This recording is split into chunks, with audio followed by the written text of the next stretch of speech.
একজন মানুষ যার কথায় স্তব্ধ হয়ে গিয়েছিলেন দেশের প্রধানমন্ত্রী, গোটা মন্ত্রিসভা, যিনি যুদ্ধক্ষেত্রে গুলিবিদ্ধ হয়েও মৃত্যু নয়, মুচকি হেসে বলেছিলেন, কিছু না, এক গাধা লাথি মেরে গেছে।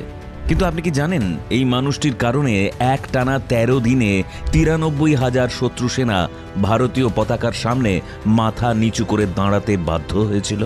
আরও জানলে অবাক হবেন, এই মানুষটির শেষকৃত্যে না ছিলেন প্রধানমন্ত্রী, না রাষ্ট্রপতি, না একজনও কেন্দ্রীয় মন্ত্রী। কেন এত বড় অবদান, তবুও এমন অবহেলা কেন?